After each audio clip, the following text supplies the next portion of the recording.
জেঠৰ পথাৰত বৰ্তমান পথাৰত ধূলি উৰিছে কাৰণ অনাবৃষ্টিৰ ফলত সমগ্ৰ পথাৰ এতিয়া শুকাই গৈছে আৰু কৃষক ৰাইজে ইতিমধ্যে এতিয়ালৈকে জেঠ মাহতো তেওঁলোকে কঠীয়া সিঁচিব পৰা নাই, কঠীয়া পাৰিব পৰা নাই, যাৰ কাৰণে এইসকল কৃষকে এতিয়া মূৰে কপালে হাত দিবলগীয়া হৈছে। তেওঁলোকে চিন্তিত হৈ পৰিছে। মই বৰ্তমান উপস্থিত আছোঁ ঢেকীয়াজুলি ঘগৰাত আৰু এই ঢেকীয়াজুলি সমষ্টিৰ যি জলসিঞ্চন মন্ত্ৰীৰ সমষ্টি গৃহ সমষ্টি ঢেকীয়াজুলিত আচলতে এতিয়া পানীৰ যি অনাবৃষ্টি আচলতে পানীৰ কাৰণে হাহাকাৰ কৰিবলগীয়া হৈছে, খৰাং বতৰৰ কাৰণে হাহাকাৰ কৰিবলগীয়া হৈছে। কৃষকে যিহেতু পথাৰত এতিয়াও খেতিয়কসকলে আচলতে কঠীয়া পাৰিব পৰা নাই। মোৰ লগত উপস্থিত আছে স্থানীয় কৃষক আৰু ইতিমধ্যে মই কেমেৰা পাৰ্চন বিশ্বক মই সমগ্ৰ দৃশ্য দেখাবলৈ অনুৰোধ কৰিছোঁ। আচলতে এয়া ঘগৰাৰ যি ঢেকীয়াজুলি যি ঘগৰাৰ পথাৰ আচলতে জলসিঞ্চন মন্ত্ৰীৰ গৃহ সমষ্টি ঢেকীয়াজুলি আৰু এই ঢেকীয়াজুলি সমষ্টিতে এতিয়া পানীৰ কাৰণে আচলতে কৃষকসকলে হাহাকাৰ কৰিবলগীয়া হৈছে। তেখেতসকলে পথাৰ আচলতে জেঠ মাহতো তেওঁলোকে এতিয়া কঠীয়া পাৰিব পৰা নাই, এতিয়াও পথাৰত ধূলি উৰিবলগীয়া হৈছে, ধূলি উৰিছে আৰু সেইসকল কৃষক এতিয়া চিন্তিত হৈ পৰিছে। যিহেতু কাৰণ এতিয়া বিগত বছৰত এনে সময়ত তেখেতসকলে ইয়াত কঠীয়া পাৰিব পাৰিছিলে, পথাৰত পানী উপচি পৰিছিলে, কিন্তু এতিয়া এনেহেন বতৰত যি খৰাং সদৃশ বতৰত আচলতে এতিয়া কৃষকসকল চিন্তিত হৈ পৰিছে। কাৰণ এতিয়া পথাৰত অকণো পানী নাই, যাৰ কাৰণে এইসকল কৃষকে মূৰে কপালে হাত দিছে। মোৰ লগতে এইসকল কৃষক আছে, মই পোনে পোনে তেওঁলোকৰ ওচৰলৈ যাব পাৰিম। কি ক'ব দাদা, আচলতে ৰুব পাৰিছেনে এতিয়া? কঠীয়া পাৰিব পাৰিছেনে? নাই পাৰা। কি ক'ব? এনে কঠীয়া পানীয়ে নাই, ক'ৰ পৰা পাৰিম আমি কঠীয়া? কঠীয়া পাৰিব পৰা নাই? নাই, একেবাৰে পানীয়ে নাই পথাৰত, ক'ৰ পৰা কঠীয়া পেলাম আমি? এতিয়া আমাৰ যি অৱস্থা হৈ আছে, হাল মাৰি থৈ দিছে, পথাৰ শুকাই আছে, পথাৰ শুকাই আছে, হাল মাৰি একদম বগা হৈ আছে, শুকাই পেলাই পথাৰত ধূলি উৰিছে, ধূলি উৰি আছে। আৰু বিগত সময়তো এনে জেঠ মাহত আপোনাৰ যোৱাবাৰ পানী আছিলে, পুৰা পানী আছিলে যোৱাবাৰ। আৰু ইয়াত কি জলসিঞ্চনৰ কোনো ব্যৱস্থা নাই নেকি?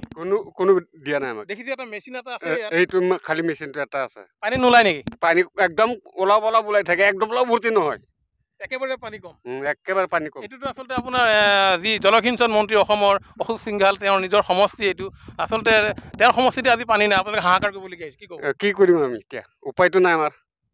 এতিয়া শুকাই মৰি আছো আমি, এই খেতিয়ক এটা। হয়, মোৰ লগত আৰু এজন কৃষক আছে, মই তেওঁৰ পৰা জানিব বিচাৰিম।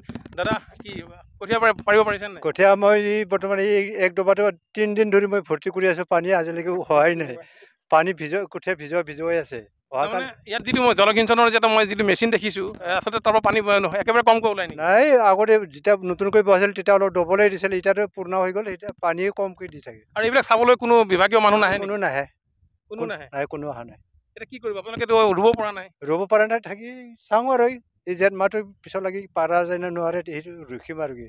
তথাপি আচলতে হয়, ইয়াত যি এটা মই কেমেৰা পাৰ্চন বিশ্বক দেখাবলৈ অনুৰোধ কৰিছোঁ, আচলতে এই পথাৰ এনেধৰণে পথাৰ এতিয়া চিৰাল ফাট দিব ধৰিছে, পথাৰ ধূলি উৰিছে, গোটেই পথাৰ শুকাই গৈছে, পানী অকণো নাই। ইয়াৰ আৰু কেমেৰা পাৰ্চন মই বিশ্বক আৰু এটা দৃশ্য দেখাবলৈ অনুৰোধ কৰিছোঁ। আচলতে এনেধৰণে এটা জলসিঞ্চনৰ ব্যৱস্থা আছিলে, কিন্তু সেই জলসিঞ্চনৰ যিটো ব্যৱস্থা আছে, কিন্তু ইয়াত পানীৰ সংখ্যা একেবাৰে কম, নগণ্য পানী।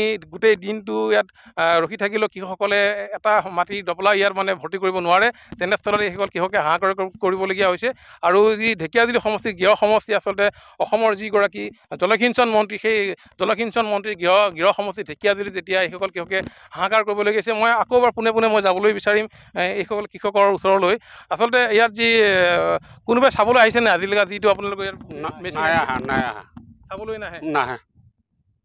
এয়া মোৰতো ঘৰৰ ওচৰতে, চব আহিলেতো মোক তাৰমানে মেচিনটো লগাই থৈ গ'ল আৰু ইয়াত কোনো ধৰণৰ ব্যৱস্থা নাই। পানী ওলাইছে নে চাবলৈ নাহে? আচলতে এনেধৰণে চলিছে এতিয়া জলসিঞ্চন বিভাগটো। জলসিঞ্চনৰ যি ব্যৱস্থা কৰা হৈছে, কিন্তু সেই নামতহে ব্যৱস্থা কৰা হৈছে, কিন্তু ইয়াত দিনৰ দিনটো ৰখি থকাৰ পিছতো ইয়াতো তেওঁলোকে পানীৰ কাৰণে হাহাকাৰ কৰিবলগীয়া হৈছে। কাৰণ পানী ইয়াৰ পৰা যেনেধৰণে পাব লাগিছিলে, সেইসকল কৃষকে তেনেধৰণে ইয়াত পানী পোৱা নাই।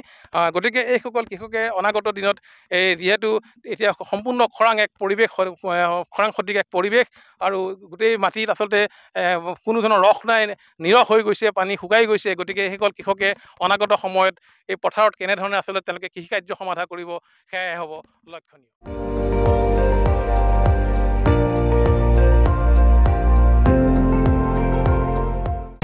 আপুনি চাই আছে ND24, সৰ্বশ্ৰেষ্ঠ নহয়, সৰ্বোত্তমৰ দৌৰ।